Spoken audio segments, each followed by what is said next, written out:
Hello and good afternoon, everyone. I hope I'm audible to you all. Mars, can you please confirm? Yes, Hasib, you are audible. Okay, thank you. So once again, Omics Nexus brings another webinar on understanding single-cell RNA-seq data analysis. And on this webinar, I welcome you all again and thank you for joining us. So I'll just start. I'll be the moderator for today's session. And like always, I'll start with the introduction of Omics Nexus. So, what is Omics Nexus? So, basically, in Omics Nexus, our motto is to try to make the bioinformatics accessible to everyone. We go beyond the typical service model because we have the expertise in bioinformatics, NGS data analysis, multi-omics, AI-based biomarker discovery, pipeline development, even meta-analysis or the systematic reviews. We are expert in scientific writing and healthcare business development to deliver a data-driven impact. Sorry. So, among all the services that we provide, we try to deliver the advanced bioinformatics and AI solutions that drive smarter, faster healthcare decisions. And among these services, we have, as I already discussed, it we have bioinformatics analysis, AI and machine learning, automation and pipeline development, statistics and data analysis, also content drafting and illustrations. We provide services in research project development and also one of the most important, the consultancy services. So if you have any kind of questions regarding your research project or any kind of, the research question is, we are here to address that. And also one of the most important part of Omics Nexus is to have certain trainings and workshops to create awareness among those people who are passionate about bioinformatics. They may do not have the background in bioinformatics, but they have the passion for bioinformatics. So this is how we try to offer them such trainings and workshops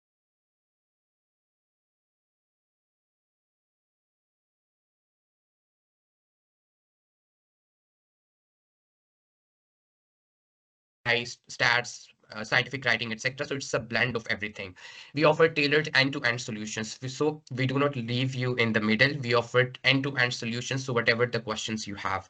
Also, we provide free consultations always. So if you have any kind of questions, like I said, you can always come up to us. Moreover, we have proven results and client trust. We have completed a lot of projects in the recent time, and we are always on support. So we are available 24/7 for any kind of services and any kind of discussions. Moving forward, I'll just quickly introduce you with my team. We have Nadeem Khan, who is the CEO and a bioinformatician. He's a graduate from NAST University in bioinformatics. He's specialist in NGS data analysis, multi-omics, bioinformatics, project development. Then we have Hazrat Maaz, who is the COO, and he's specialist in applied AI and machine learning, bioinformatics data analysis, web development, and IT. He's also doing his master's in bioinformatics from NAST University. Moving forward, we have Munib Nasir, who is the CTO. He's specialist in bioinformatics and pipeline development, structural bioinformatics, and consultancy services. He's also a graduate from NAST University, and he has also served as research associate there as well. Then last but not the least, this is me, Hasib Manzoor, who is the Chief Scientific Officer of Omics Nexus, and I'm currently doing my PhD at University of Trento, Italy.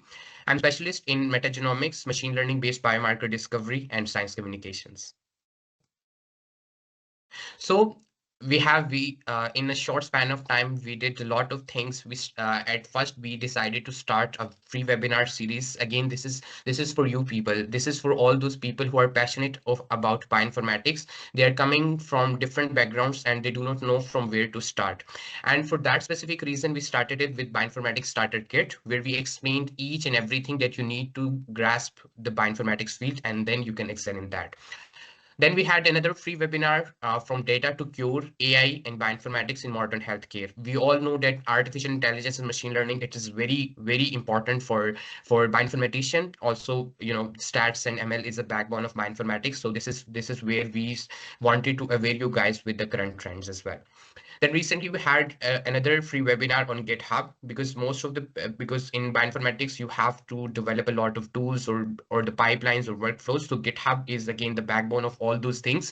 So yeah, it was the core skill, and we recently had webinar on that. And today we are here for the free webinar on single cell, which is also a very important technique in bioinformatics. Then we started the workshop series. Initially, we had a 2-week crash course or the workshop on metagenomics analysis using Linux and R programming, which was conducted by me and Nadeem.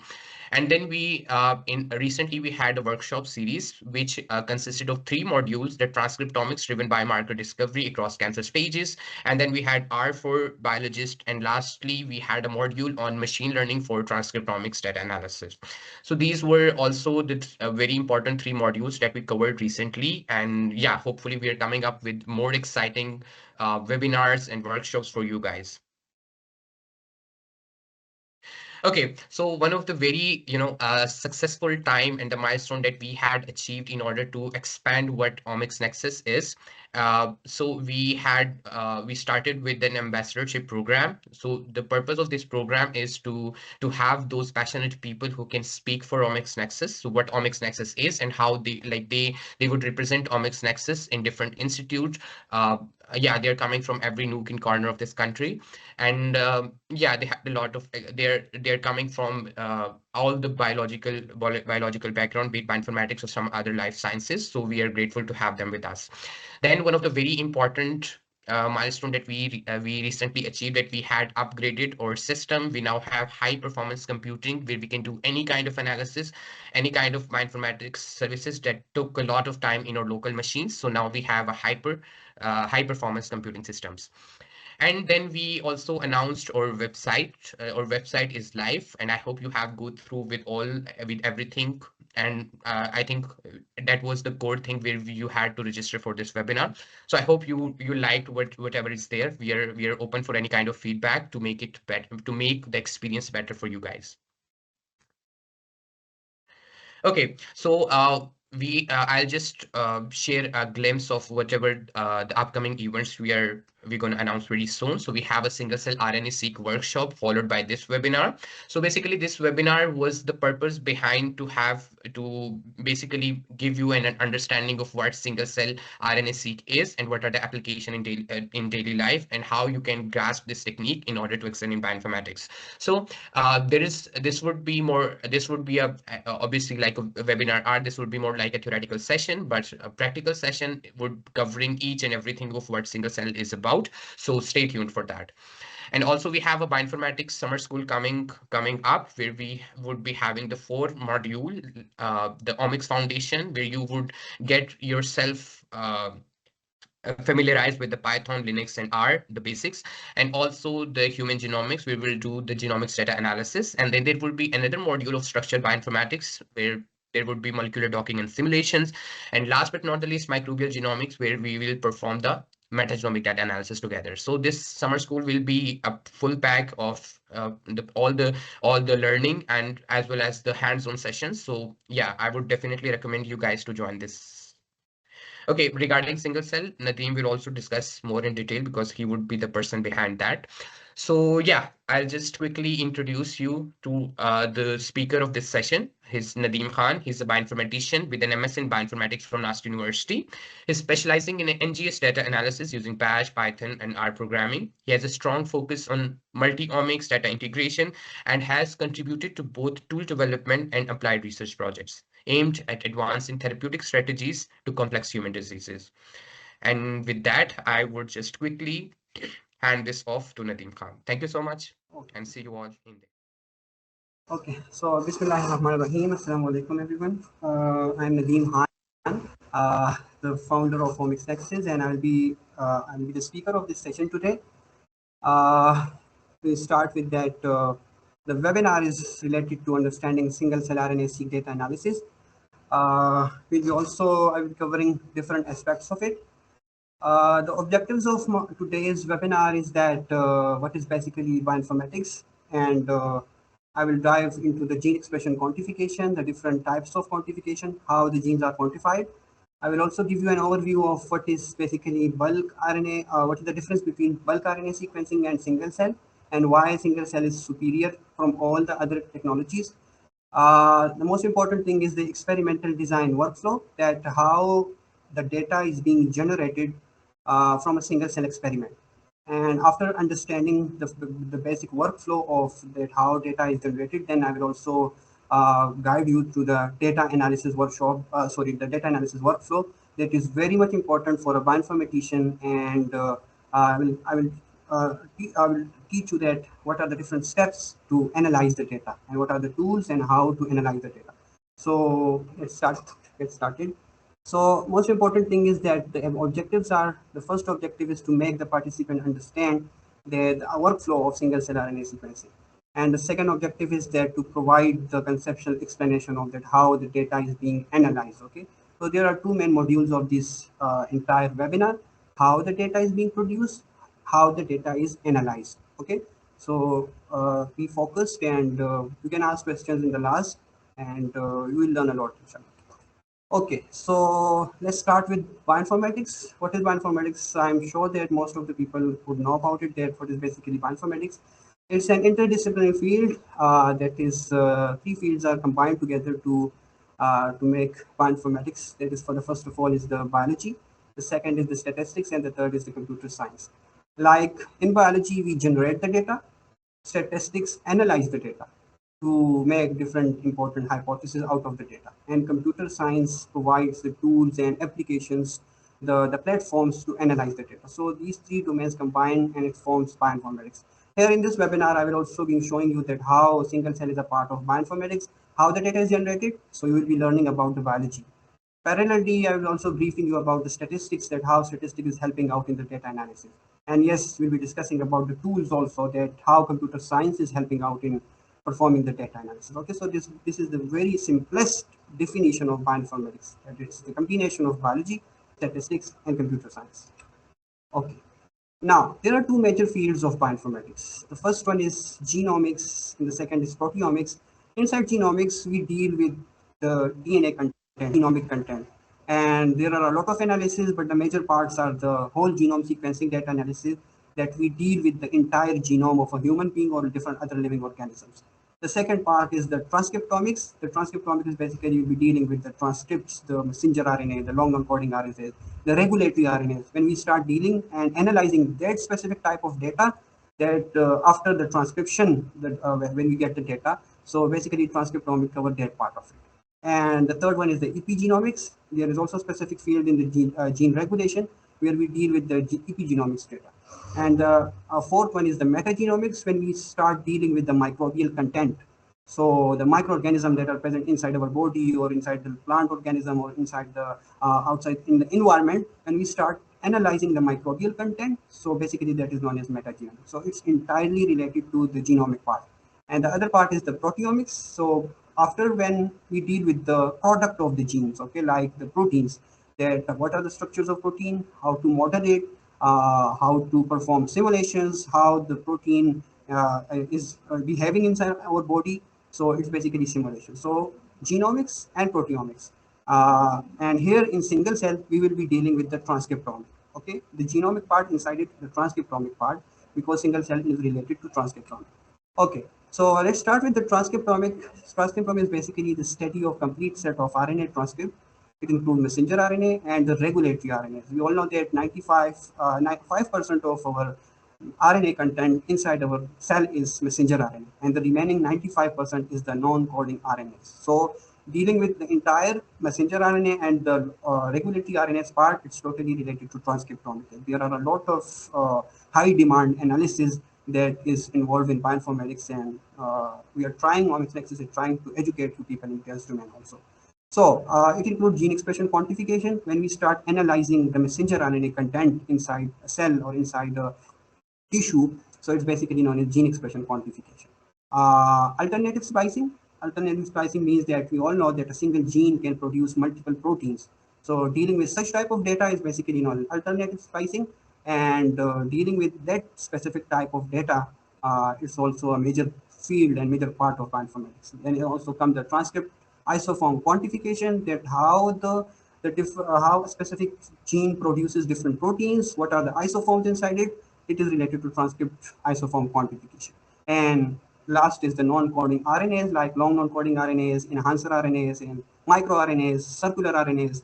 dealing with this such type of data is basically known as non-coding RNA analysis. Okay, so here today we'll be dealing with the gene expression quantification. Okay, because we'll be dealing with the messenger RNA that is produced inside a single cell, and how to gather the data, how to get the data using experimental techniques, and after that how to analyze that specific data related to a specific cell. That is basically known as single cell. Okay, so gene expression quantification, how much of genes RNA is present in a sample. Okay, so this is a specific part of RNA quantification. Okay, so in the very start, when researchers start to analyzing and to start quantification of a specific messenger RNA related to gene, it started in the 1970s from the northern blot technique, where genes, the content of the gene, the messenger RNA was quantified. After that, RT-PCR was introduced in the late 1990s. It was followed by qRT-PCR. Then in the 2000, microarrays. After that, bulk RNA sequencing, and in the last, single cell RNA sequencing that is currently in very much high demand. Okay, so what are the drawbacks that why these techniques were then overcome by the bulk RNA-seq and the single cell RNA-seq? Because the northern blot, the RT-PCR, qPCR, microarrays, they were producing data, but it was very much specific. Here, basically, the researchers were deciding which genes to be quantified. First, the researcher would select a gene, and after that, he will apply different techniques to quantify it. But in the bulk RNA-seq and in the single cell RNA-seq, we sequence and we quantify the entire transcript, the entire messenger RNA present inside the sample. Here in the previous techniques, we would decide that, for example, we all know that we are having 25,000 genes, and let's suppose we are having 50,000 plus proteins. But in those techniques, we were deciding that which set of genes I want to quantify. But in the bulk RNA-seq and in the single cell, the entire messenger RNA content is being quantified. So this was the reason that these techniques were replaced by bulk RNA-seq and single cell RNA-seq. Okay. Now, before diving into single cell RNA-seq, just a quick overview of sequencing, that what is basically sequencing. Sequencing is basically checking the genetic content of the present inside the sample. Like, this is a very typical workflow of sequencing, that, for example, we extract the DNA.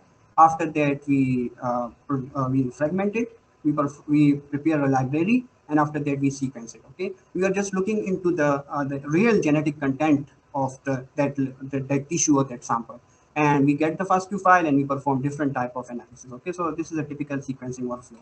But here in the RNA sequencing, we isolate RNA from samples in the lab, then we perform fragmentation, then we convert the RNA, the messenger RNA, or we can also say the other type of RNAs, to complementary DNA.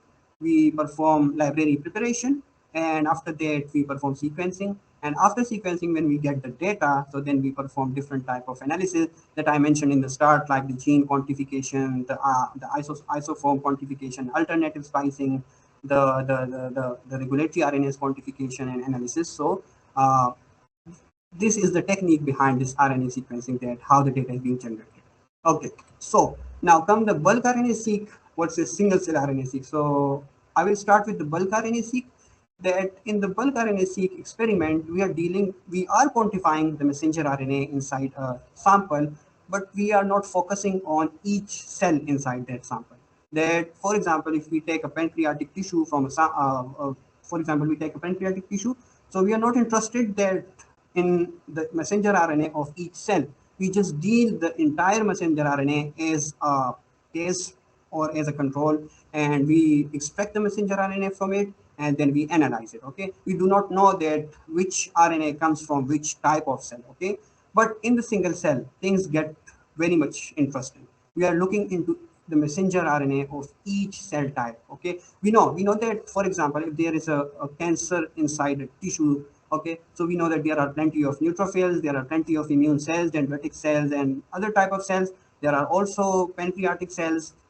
So we are dealing with the messenger RNA of each cell. We are not just like bulk RNA-seq. We are not dealing the messenger RNA in a combined form. Okay, so this is what we get: high resolved image of that tissue. Okay, so different cell type have different expression profiles, we all know. And after that, when dealing with each expression of each cell, that is where things get very much interesting, and it leads to precise, we can say precision medicine, and these such type of terms then come into being. Okay, so this is the typical difference between bulk RNA-seq and single cell. I think so you are now familiar that why single cell is more superior than bulk RNA-seq.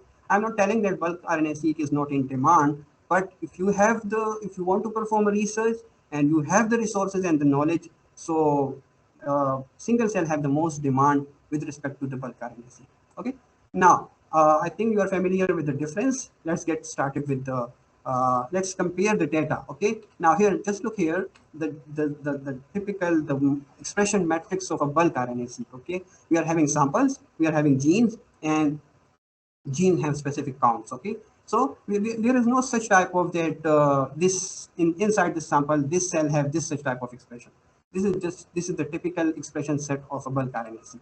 But here in the single cell is, for example, we get the first sample, the SRR 9755552. Now we are looking into the genes, but with related to specific cells, that what is the gene expression of gene 1 in cell number 1. This cell number 1 might be neutrophil, cell number 2 might be dendritic cells, cell N might be, we can say, a different other type of cell.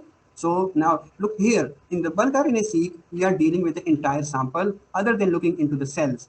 But in the single cell, we are looking into the expression of gene 1 or gene 2 or gene 3 inside a specific cell. So this is making it very much interesting and high demanding. Okay. Okay, so study design in single cell RNA-seq, we can also compare case and control. That, for example, we are having a cancer sample and a control sample, and neutrophil is also present in the cancer sample. Neutrophil is also present in the control sample, and we are comparing the gene expression of the neutrophil of the case and the control. So it is very much interesting. We are looking into each cell type present in case and control. This is making things very much interesting. The second study design is the compound treatment. For example, if we apply a compound or a drug to a specific tissue or a specific cell line, then we can look into it, that how the cell are responding, how each cell is responding to that specific compound. This is very much interesting. Okay.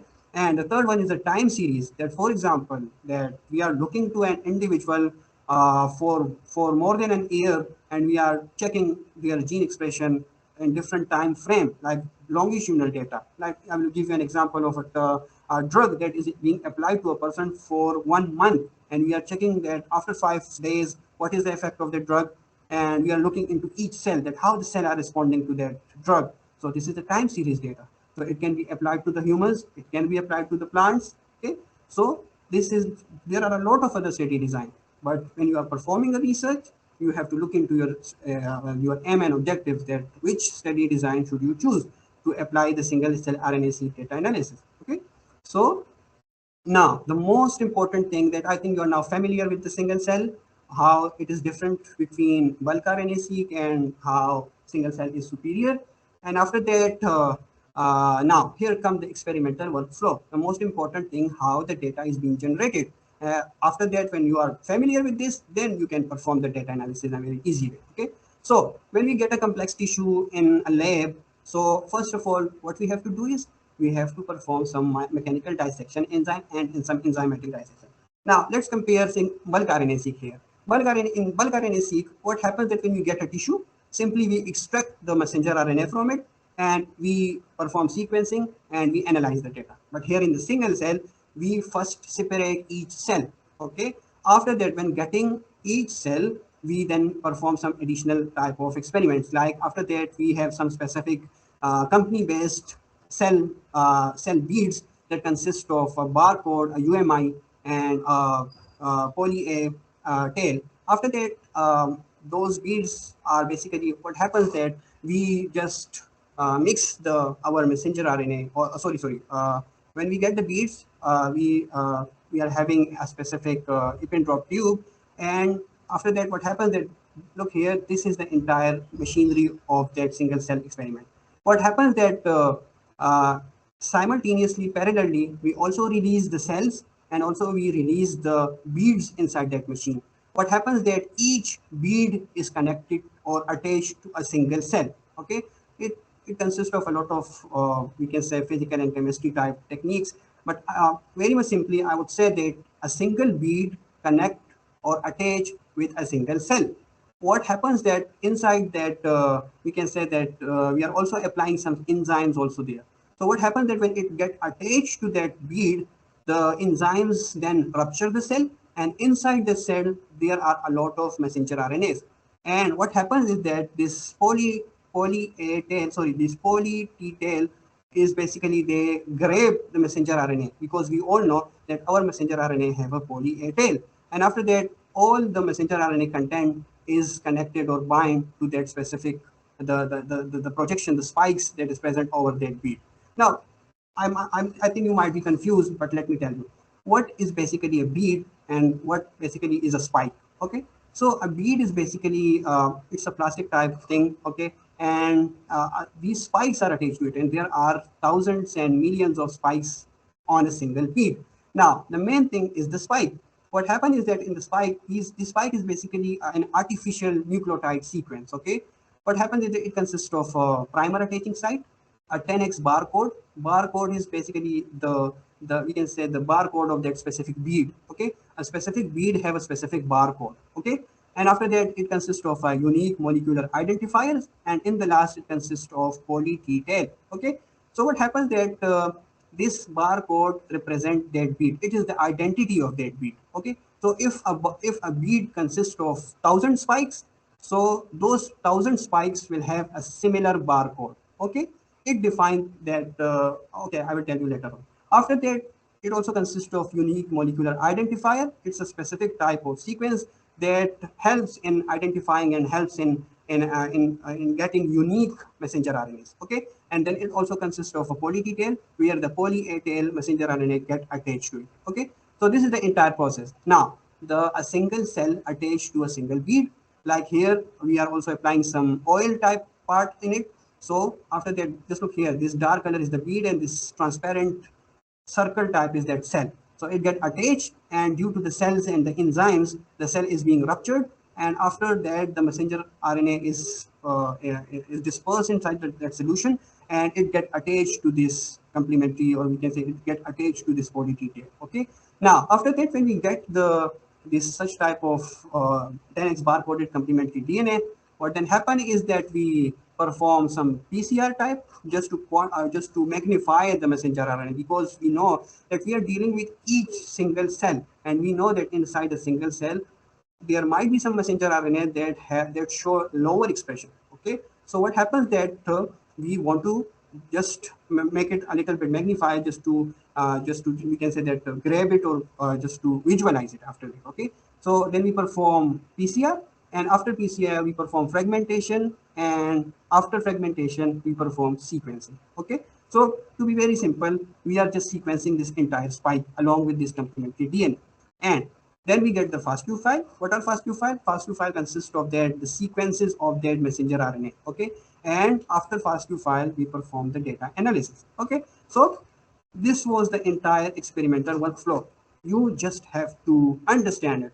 You are not, as a bioinformatician, we are not allowed to perform this experiment. Okay, you just have to understand that how the data is generated. Okay, how messenger RNAs are being extracted from a single cell. Okay, so here is the main thing. Each bead is attached to each cell, and after that, inside that each cell, messenger RNA is present. It is grabbed by that specific spikes, and after that it is sequenced, and we get the FASTQ file. Okay, and after that we started with the data analysis.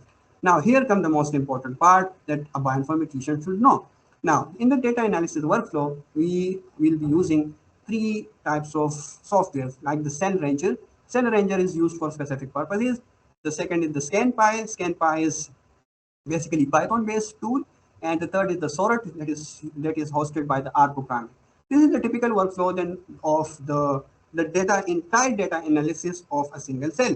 Now we will be looking into each part of it, and I will be expanding. I'll be utilizing most time over these steps. Okay. Now here come the FASTQ files.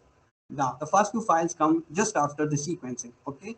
So the first important thing is that after sequencing, when we get the raw FASTQ file, what we'll be doing? We'll be doing the pre-processing. Pre-processing is very much important because sequencer is a machine that is being operated by the personnel inside the laboratory, and there might be different type of issues with the sequencer or the data, the experimental handling, the use of reagents, the voltage of the sequencer machine. A lot of things are being parallelly used to just sequence the data. So in order to get a refined data, we will be performing pre-processing. That we should have high quality reads, that is confident, that have high confidence score.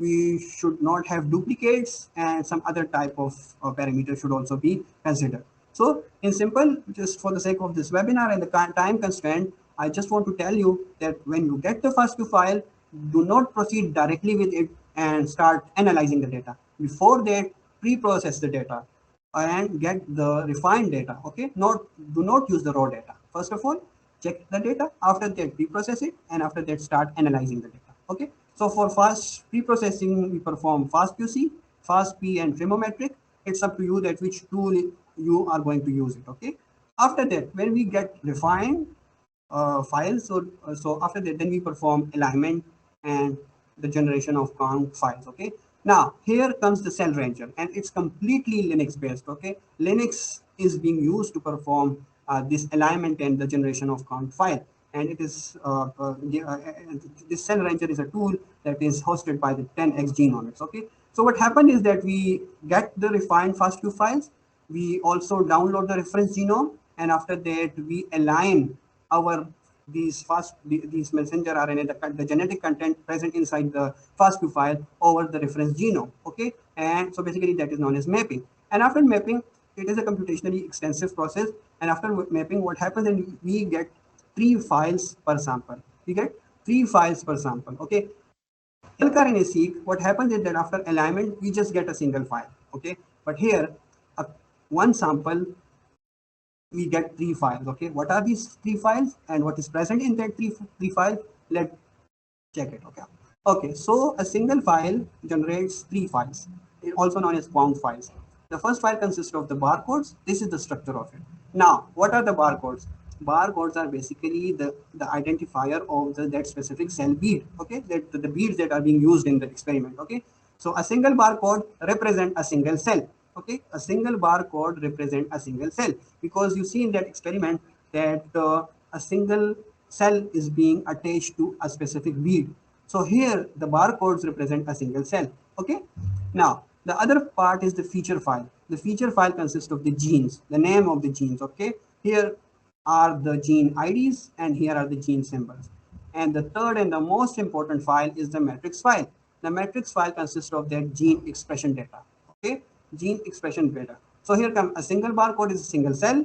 Inside that single cell, there consists of about 50,000+ genes, and these are the expression of their genes. Okay, so just look here how much the data is enormous. Okay, here single cell generate huge data. Okay, so these are the count files. After that, data analysis, we start uploading our data to Python using ScanPy.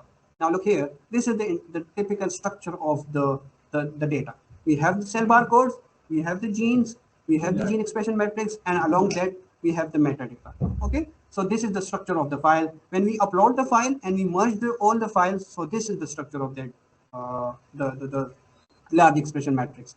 Now look here, this should be this is very much interesting. Sample one, for example, we are having 2 samples. In sample one, we have number of cells. Like barcodes, we are having 20,000 barcodes. Okay, so this means that we are having 20,000 cells, and number of genes are same, 50,000, because we are using a single reference genome. So our data will be looking into, we will be utilizing all the genes that are present in that reference file. Okay, the reference genome file. So genes are the same, but barcodes are different. The number of barcodes are different. So this means that, for example, if we are having 2 samples, case and control, so this is possible that in the case more cells are produced, and in the control, for example, less cells are produced. Okay, this is normal. Okay, for example, in the case sample, there are, for example, it's a cancer sample, so there are a lot of immune cells present inside that area. So simply there are 25,000 type of cell. Okay, and here in the sample one, for example, it is a control sample, so less type of cells are present there. So there are 20,000. Okay, so remember this concept in mind. Gene number are the same.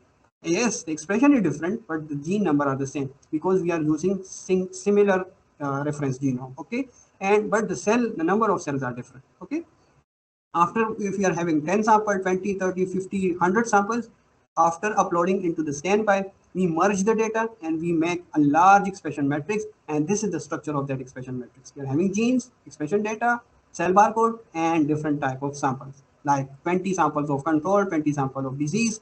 So look, just look here, 20,000 plus 25,000. It just shows 45,000 cells. And in each cell, there are 50,000 genes.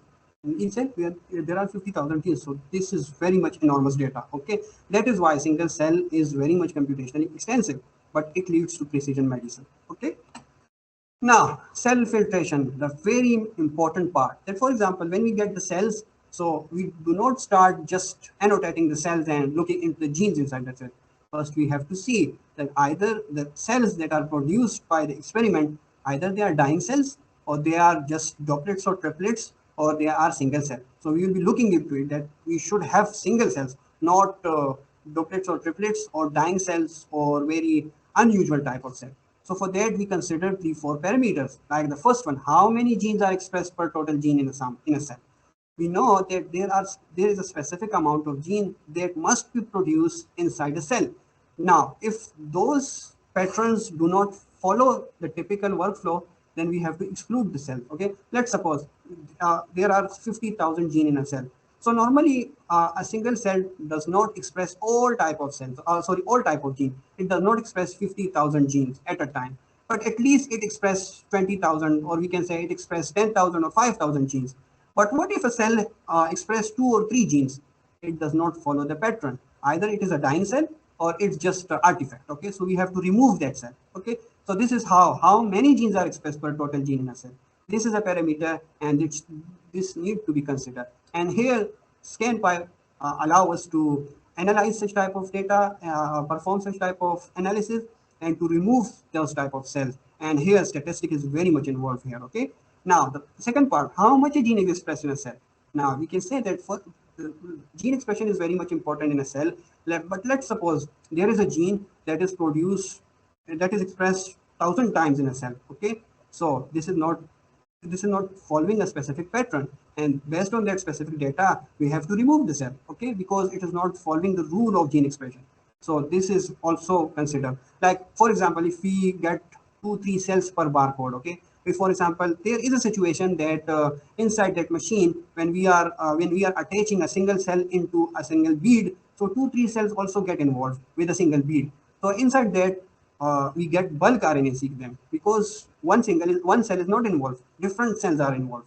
So what happens is that the expression arises, the expression of the genes arises, and here we can check that either this is a single cell or a doublet or a triplet or a 4 cell. So we have to remove it. Okay, so this is the second parameter for cell filtration. The third is the number of mitochondrial genes inside a single cell.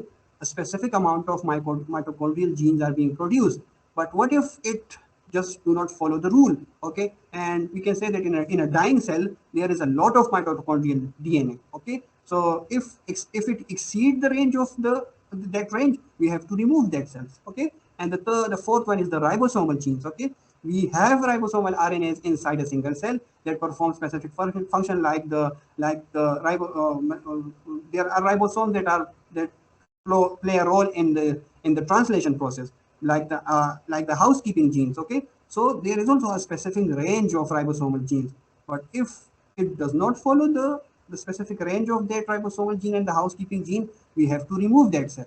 So these are the four parameters that need to be considered before using the data of that single cells. Okay, so this is cell filtration. Okay, after that, identification of highly variable gene. Now, after getting highly confident cells, then we are looking into the genes that, for example, each cell have 50,000 genes, as I have mentioned in the start. Okay, each cell have 50,000 genes, but we have to look into the highly variable genes. Okay, the highly variable genes that are means like they just show that this is that specific type of cell. Okay, so highly variable genes should be considered and should be identified. So for that we perform normalization, log transformation, and after that we extract and we identify the highly variable gene. And after that, getting these highly variable genes, we perform clustering using UMAPs and marker gene identification. Based on that high variable gene, we perform principal component analysis to check that how the data is arranged. Okay, and after that, getting the different clusters of that cell, then we perform marker gene identification. That what are the genes that define the cluster. Okay, and for example, we are having 12 clusters here, so we should look into it that why this cluster is different from the other cluster, and what are the responsible genes that define the cluster and they differentiate cluster 1 from cluster 2. So this is basically known as marker gene identification across each cluster. After getting these such type of results, what happen is the most important part is the cell annotation. Okay, in the cell annotation, cells are annotated. There are two methods of annotating the cell. Let me remind you that in the start, there is no such type of rule that we can say that this barcode is related to neutrophil or this barcode is related to dendritic cell. We are just having the barcodes. Let me remind you, we are having just the barcodes. Now we have to annotate the barcodes that this barcode is related to neutrophil, this barcode is related to dendritic cells or some other type of cell, B cell or T cell.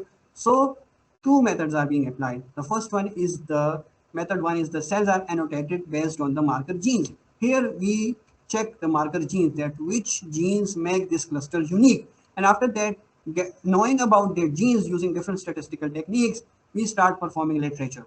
That for example, there is a specific gene like mucin 4, or we can say interleukin 24, that is very much highly expressed in B cells. Okay, so we get that information from the literature, and based on that information, we can say that yes, cluster number 1 is neutrophil, cluster number 2 is eosinophils, because we are annotating the cells based on the marker genes. This is method 1 and it is being followed across the world. Okay, this is very much considered and it is being used in different research articles. But the second method is the annotation using reference based approaches. Okay, now we are having different models that have the information that, for example, if these such type of genes are produced and are expressed in this amount, so this is like B cell.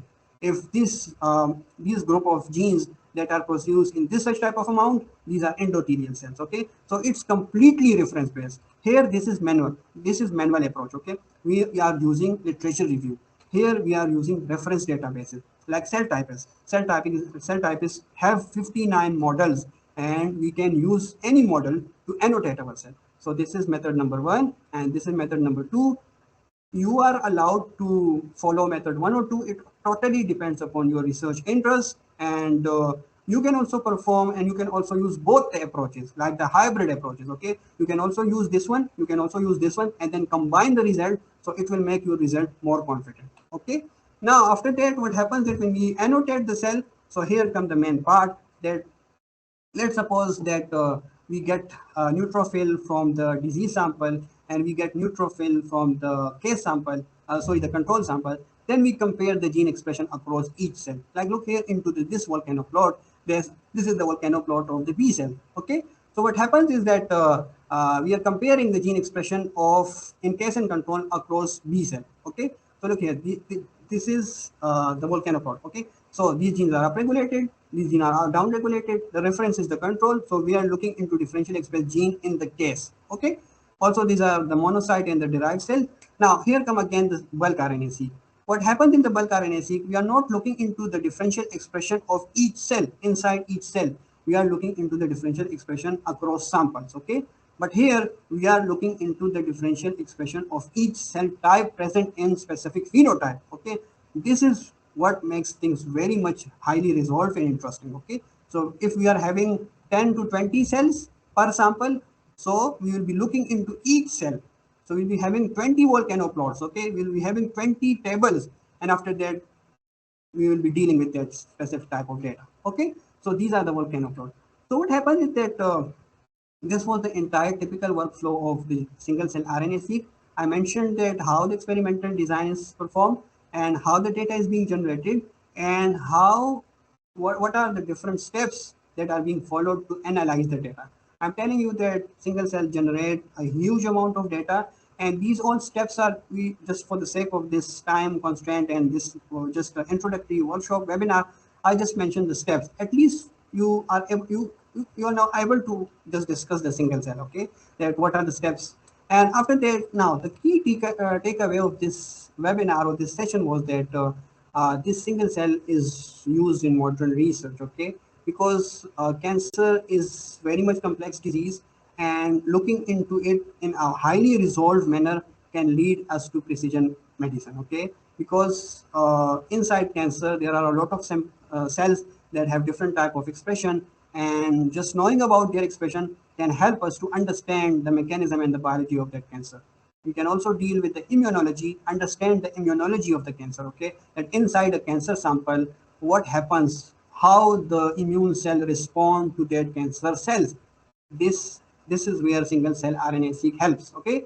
Now, we get a lot of data, so AI is the most important thing that help us to understand the data and to train different models and to classify, to make diagnostic models and classification models.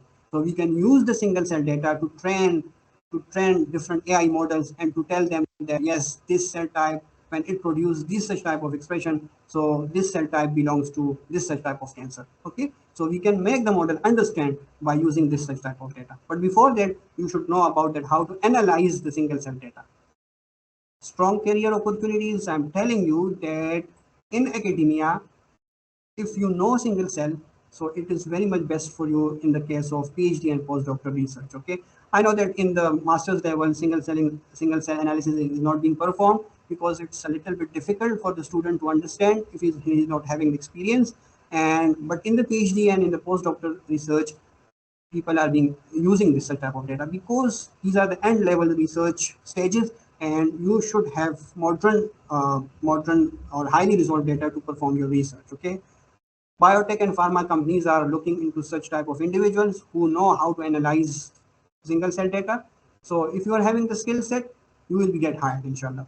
Okay, and simple bioinformatics and data science roles, you can get a lot of roles if you have this such type of skill. Okay, so with this skill, you are not just analyzing data, you are decoding biology at the most fundamental level. You are analyzing it, you are decoding the biology at cellular level. So this is what makes things very much interesting. So our next step is that Omics Nexus is launching a complete end-to-end 3 days hands-on practical workshop. If you find this interesting, so we are offering 3 days workshop, training workshop, where you will be provided with real data. We will be helping you, we will be teaching you, and we will be providing you the softwares, and you will be analyzing the data by all on your own. We will be providing the scripts. We will make you understand that what does this script means, and we will also explain the biology, the structure of the data, and each output of a single step, that how it looks like, how to interpret it. It cannot be covered in these 2-3 hours of this webinar. So we'll be dealing with 3 days, complete 3 days workshop. Okay, so it will be completely hands-on. You will be dealing with Cell Ranger all by all your own, and you will be using ScanPy to analyze the data. Okay, so it's the first workshop that is produced in Pakistan. Okay, presented in Pakistan. I think so. I haven't seen any such type of single cell workshop that is being in Pakistan. Okay, and we'll be covering the entire pipeline and completely practical implementation. Okay, so this was all about the today's session. Now, if you have any question about this session, you can ask. Okay, thank you. Thank you so much, Nadeem Khan, for a great session. I think we have a lot of questions in the WhatsApp group, so I'll just read them one by one, and then we can open the mic for everyone so they can ask questions directly. Sure, sure. Okay, so the first question we have here is, what is cellular heterogeneity? Cellular heterogeneity is basically that inside a sample, we are having multiple cells, okay? Like B cell, T cells, neutrophils, dendritic cell. So looking into each cell, that what is the gene expression inside those cells. So this is basically known as cellular heterogeneity. Now, the other thing is that, for example, we are comparing two samples and each sample have neutrophils in it. So then we are also looking into the parallelly looking into each cell type inside different samples. So it also shows the cellular heterogeneity. But the first part, in simple to understand cellular heterogeneity, is that how the gene expression makes the cell different from the other cell. Okay, this is basically cellular heterogeneity. Okay, so the next we have is, do we do trimming if we just have few warning, but there is no adapter contamination? I have studied in literature that usually trimming in scRNA is not recommended unless you don't have adapter contamination. Okay, so it's a pre-processing type question, and we can say that mostly when we generate 10x, we use 10x genomics data. So the data is clean and no such type of pre-processing is required. But if we have such type of issues like we can say that the quality of the reads are not best and we have adapters in it, so we have to remove it. But there is a specific way how to pre-process single cell data, because if you know that how to pre-process bulk RNA-seq data, so this is another thing. Dealing with single cell data and make pre-processing it, it's a totally another thing. So we will be dealing with the adapters, we will be dealing with the low quality reads, but in a very different manner. And we will be performing this cutting and everything, just like the bulk RNA-seq, but in a very sophisticated manner. Okay. Okay, next we have is how to analyze different types of RNA. Okay, so there are a lot of processes that how to analyze it. Like in a single cell, I have shown you. Like in the bulk RNA-seq, there is a lot of different type of methods to analyze it. If we have non-coding RNAs, so there is the workflow is way more different from it. So for now, if we switch into the single cell, so it will be better enough. But the approaches are far way different from each other. Okay, very much different from each other. Okay, so there is another question that have you tell software through which done RNA-seq without coding sequence in last? Okay, yes, you can analyze single cell RNA-seq data without any coding, but I would not recommend it. You can use Galaxy tool to get the count metrics. Okay, but Galaxy is used to generate the count metrics, but I haven't seen any such type of tool that can use perform data analysis and just give you the differential express matrices using web-based tool. You have to perform scan, by, and sort, and it's a great idea. We should think over it and produce a tool that should analyze your data in just a click. It's a great idea for Omics Nexus. We'll be thinking over it. Okay, if we have done exome sequences and want to focus on mitochondrial genes and mitochondrial DNA variants, can we do from that data and what will be the pipeline? Okay, so as I mentioned that we are dealing with single cell. Yes, we can say that we can deal with mitochondrial DNA, but the approaches will be different. Okay, and we do have expertise in it, and in the near future we will be announcing such type of informatory workshops related to mitochondrial DNA analysis, whole exome sequencing, and a lot more, inshallah. Okay. And how do we analyze marker genes? Okay, so it totally consists of statistical techniques that, for example, if we are having a cell type, for example, we are having 2, 3 clusters, okay, and we have to check that what are the genes that makes this cluster different from the other cluster. So there are different statistical tests to perform, and after that, we get the marker gene. And this is what we are offering the 3 days training workshop, that what are the statistical tests, how to perform it, and how to identify the marker genes. Okay, what is volcano plot? Volcano plot is basically used to showcase that what are the upregulated and the downregulated genes inside a cell. So this, yes, exactly this plot. This is used that the upregulated genes and the downregulated genes inside a specific cell type. Okay, so the reference is the control, and we are looking into the differential express genes inside that disease sample. Okay, so volcano plot is being used for this. Okay, how this integrates with AI and ML? I think how single cell integrates with AI and ML. Okay, so for example, let me tell you that, for example, we get a data of single cell, all the cells and their expression of a specific sample. For example, we are having 2 samples, okay? One is a case sample, one is a control sample, okay? We do have that in the case sample, we are having 20,000 cells, and each cell have 50,000 genes and their expression, okay?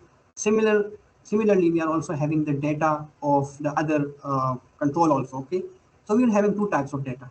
Then using this data, we can train machine learning models and tell them that these are the class labels. And in the near future, if you see such type of data, such type of patterns, so classify it as a disease sample or a control sample. So using this data, AI models can be trained. Okay, and I think so. Hasib is more confident to explain it further. Yeah, Okay, yeah, next exactly. I question. think you have explained it. Also, the next question is, can AI models can take over bioinformatics field?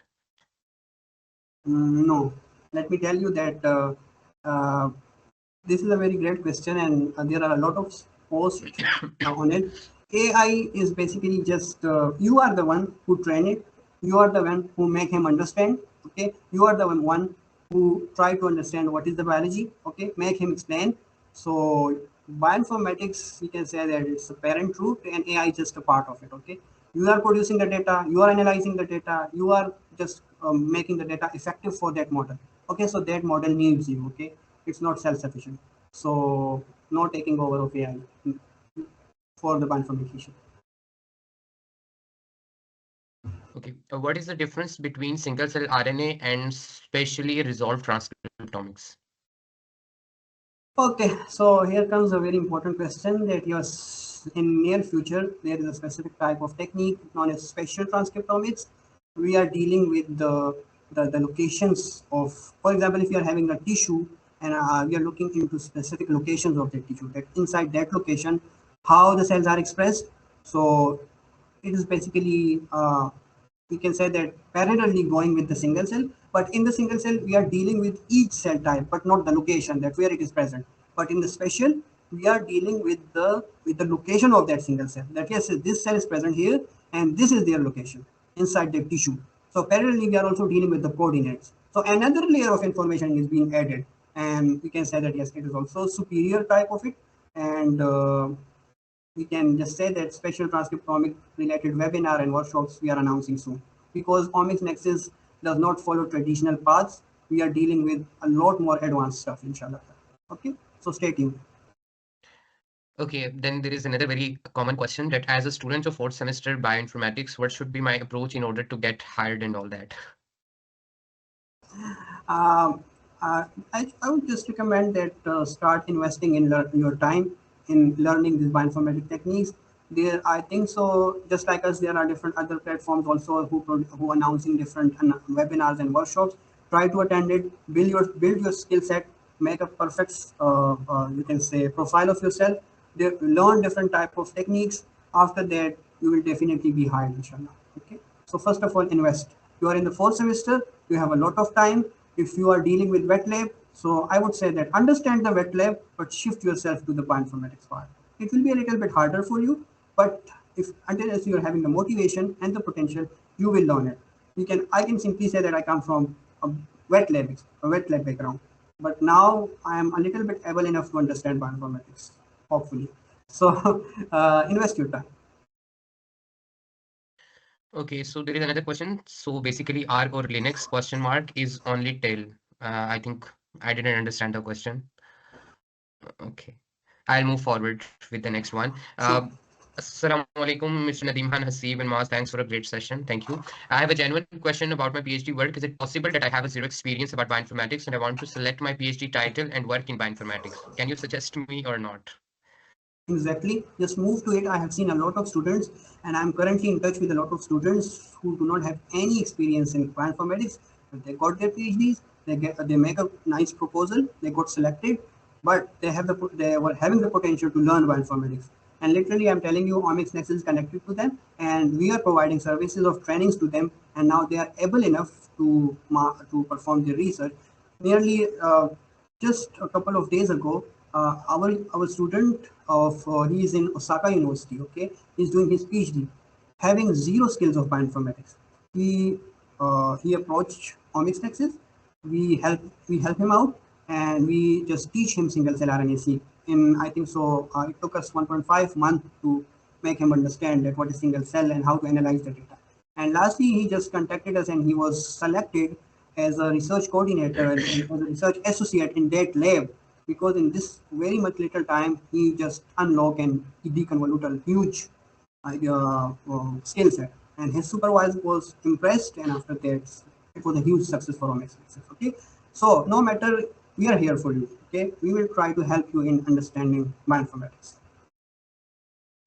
Okay, I'll just add a few more things in as to answer this question. I think Muhammad Fawad, okay, my suggestion for you is to find your interest, what in the bioinformatics things that interest you the most. Find your specific thing and then try to learn and invest time in learning that skill. And then you don't have to ask anyone to choose the PhD title, because obviously selecting a title, it depends on the opportunities you have or the kind of universities you want to get into, because it depends on what kind of projects they have and similar to your interest.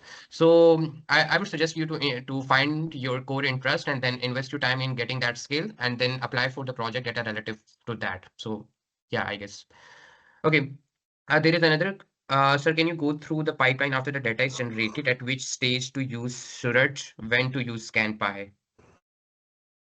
Okay, so basically, Sorat is we can hosted by R programming, and ScanPy is hosted by Python. So it's up to you to use Sorat or ScanPy. ScanPy is a little bit less computationally extensive. It is a little bit light. Okay, it is easily accessible, and we can say that it consumes parallelly consumes little RAM. Um, little RAM instead of using Sorat. It's a little bit computationally extensive, and the statistical techniques present in the Sorat and in the ScanPy are also a little bit different from each other. So it totally depends on what your supervisor suggests. I have seen some supervisors that are more interested in the Sorat, and I have seen some supervisors who are interested in the ScanPy. But comparatively, just simply, I would tell that ScanPy is a little bit less computationally extensive, and you can use it and generates a lot of beautiful results. Okay, so it's up to you. Okay, should I keep reading the questions, or are we allowing the people to ask directly? I don't Yes, know. Steve, मैं allow करूँगा उसको. I'm telling you that just each query should be answered. Okay, so let's give the chance to the Mara, you can normal. unmute yourself and ask a question here. Mara Maksud. Am I audible? Yes, you are. Okay, Assalamu alaikum. Thank you so much for this session. It was very insightful, and I gained a lot of knowledge about this concept. We had like studied it in a little bit in the BS degree, but you forget things when you're not practically doing them. So this was very insightful, and thank you so much. What you've highlighted a lot of steps that are involved in single cell RNA sequencing, right? So I wanted to ask that there is only one person who is going to do all of these steps, or is there some kind of division of labor? 2 or 3 experts are doing this step, and then 2, 3, 4 people are doing this step, or 1, 2 people are doing that step, or only one person can do all of the steps and manage all of the softwares that are being involved in this. So this was a little query in my mind. Thank you so much if you can answer it. Okay, I will answer it. Yes, a single person can perform A to Z single cell RNA-seq analysis. You will start with generating the FASTQ file, although we will be using the secondary data. You will be able enough to perform cell ranger using Linux. After that, when we get the count matrices, so a single person will be using ScanPy, and he will be performing all the analysis, end-to-end analysis. Okay, so yes, it is doable by a single person, unless he is having the knowledge, complete end-to-end knowledge of it, the foundational knowledge of it. So we do not require other other people for it to perform different steps of single cell analysis. Okay, thank you.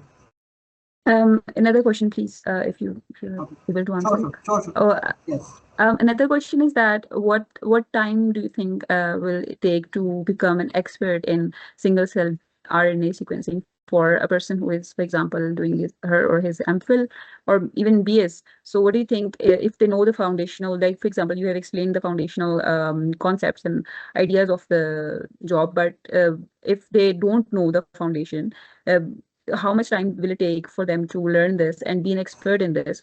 Do you think that the expertise is being do you think the expertise is going to be gained after constantly doing the work like practice, or do you think that Exactly. in just studying or theory will help the person get the expertise?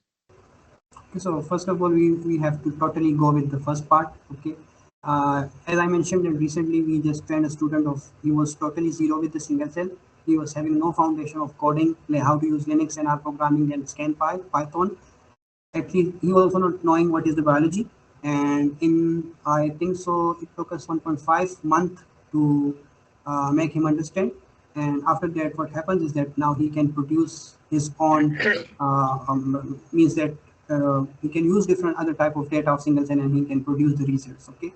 So this was another case that he just started from the zero.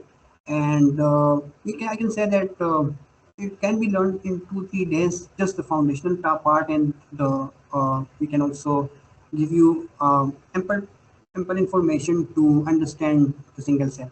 After that, it totally depends upon your practice, that how much you are interested and how much time you give to practice those techniques and those tutorial that steps. Okay. And for example, if you perform a 3 days training workshop that we'll be announcing soon, and if you get participated, so we will be providing all the content, all the scripts and the codes and the lectures and the recordings.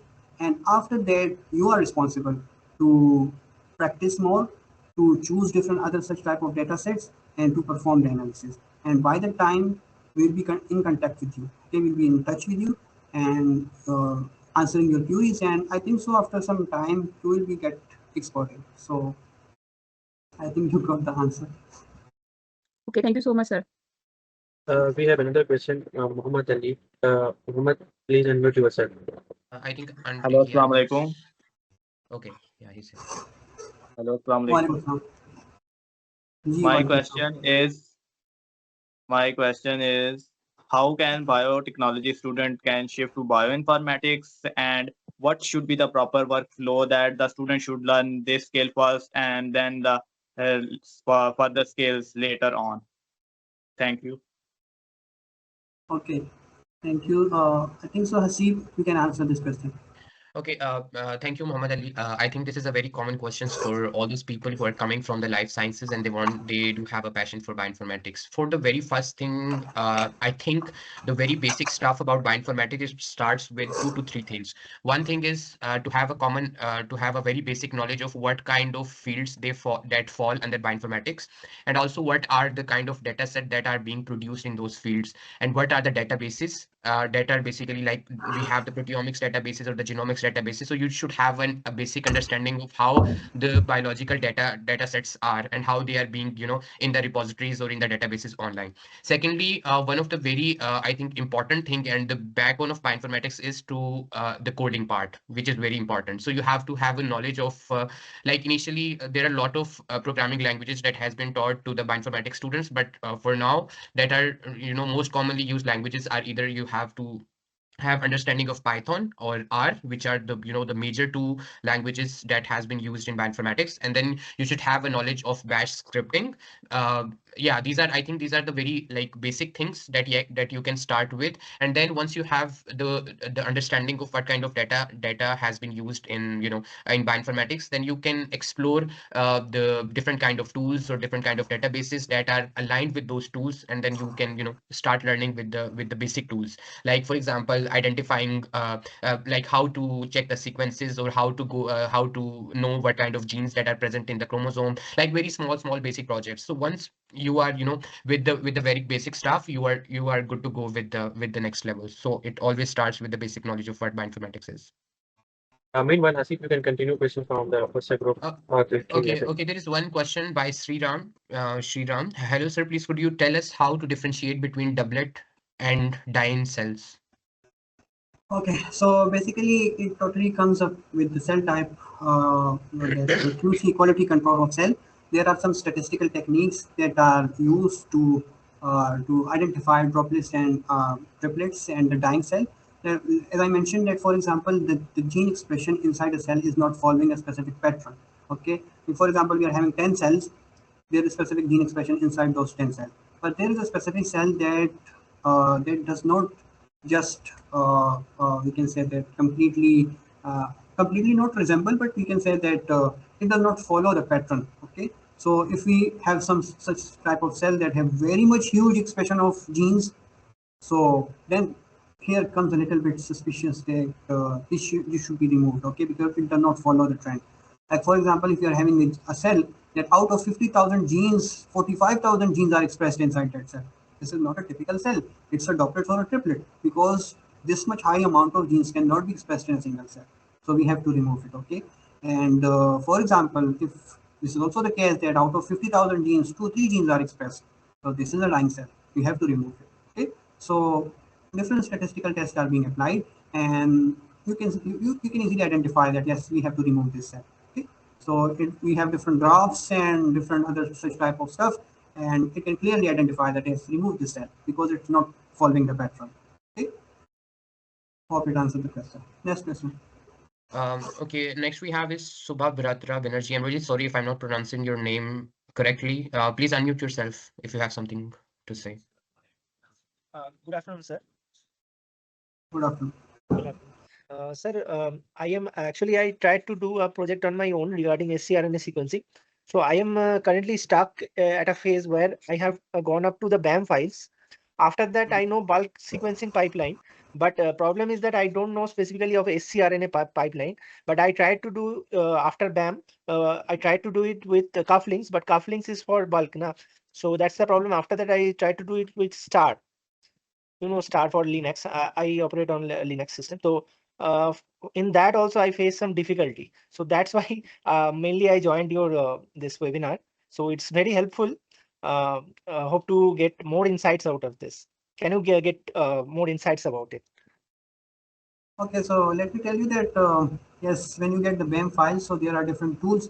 If you follow Cell Ranger, so Cell Ranger is very much best enough to perform to generate the count files. I would recommend to install Cell Ranger, use your FASTQ file and their reference genome, generate the BAM files, plus parallelly it also generates the count matrices. So all the steps are automatically done inside the Cell Ranger. If you are dealing with the STAR, so after STAR you have to perform different 2, 3, 4 analysis to generate the count matrix, just like the bulk RNA-seq. Okay, so I would recommend Cell Ranger for it. And if still you want to follow the STAR, so yes, there are some additional 2, 3, 4 steps to generate the count matrix.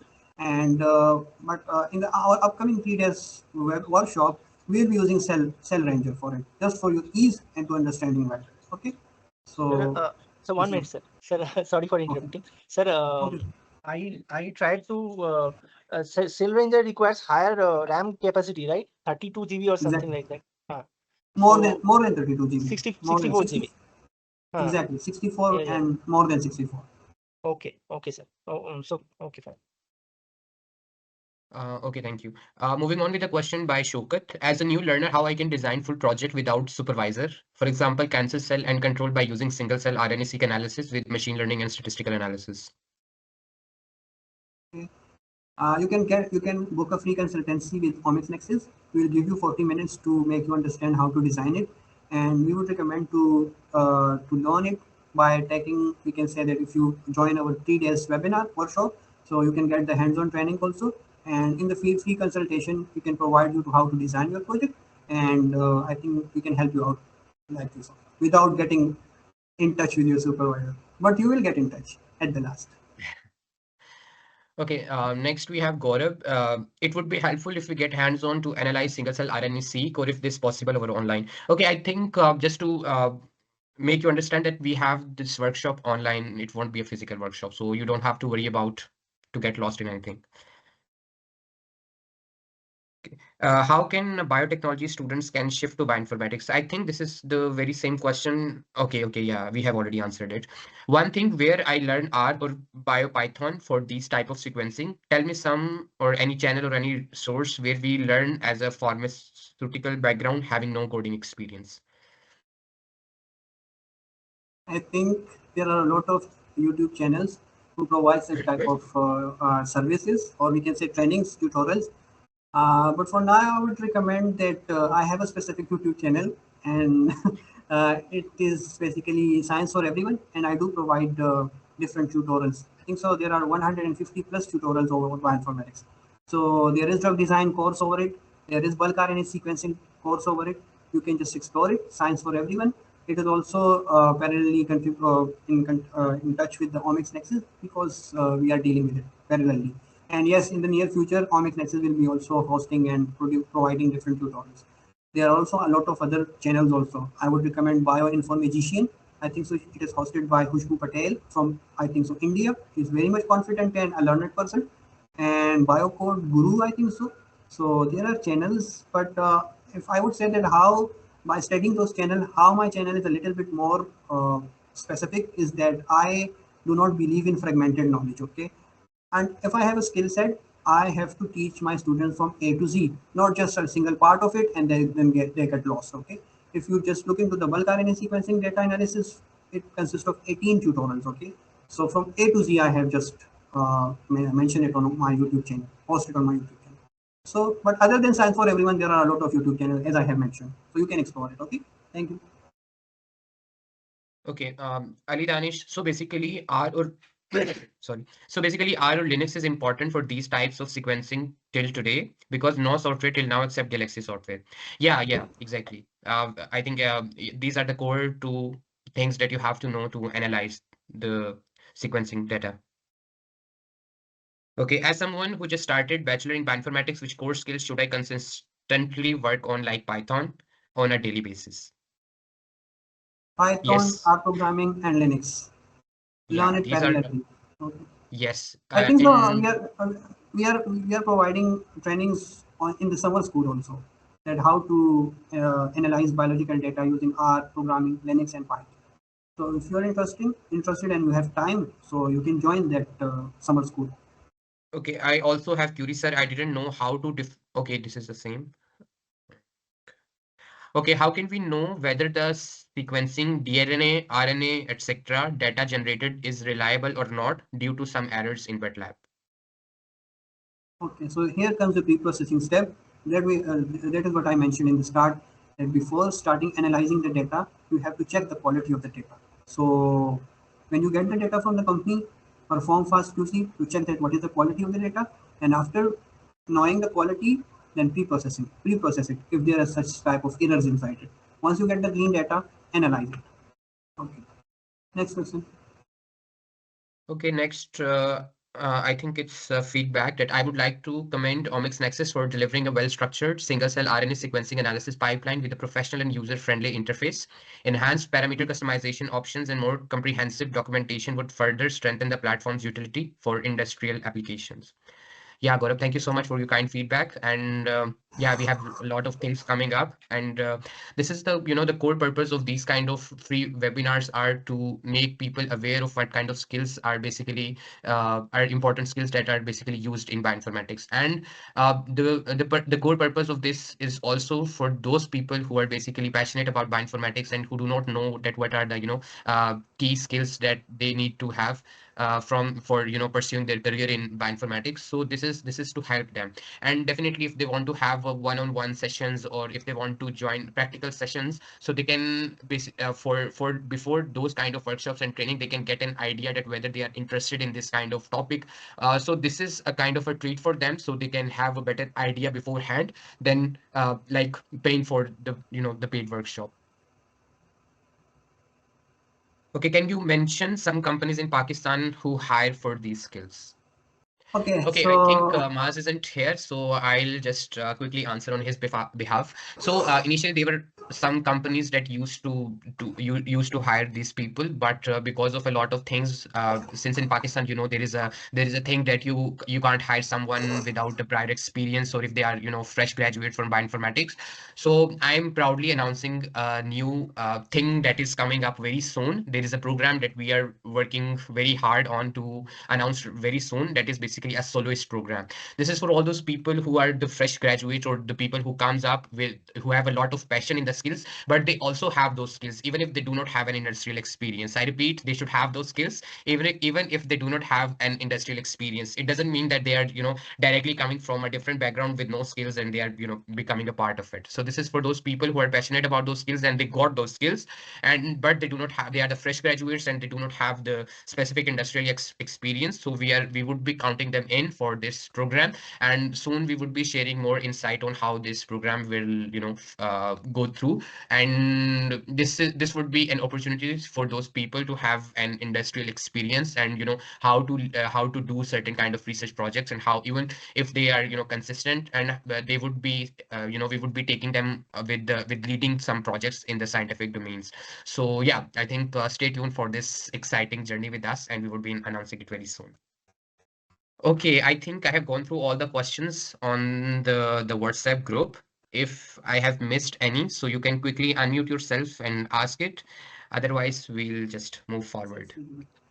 Okay, so the last message, I'll just quickly conclude it, that if you are hesitant to step in, you have a complex biology fear, because most of people, since they do not have the awareness of what kind of data we have in bioinformatics, or what kind of biology, or the computational stuff behind it, as if you are afraid of coding or you have a fear of stats. So you don't have to worry about it, because Omics Nexus got your back. We have a lot of trainings and workshops and crash courses we did in the past, and we have a lot of plans that would be coming up.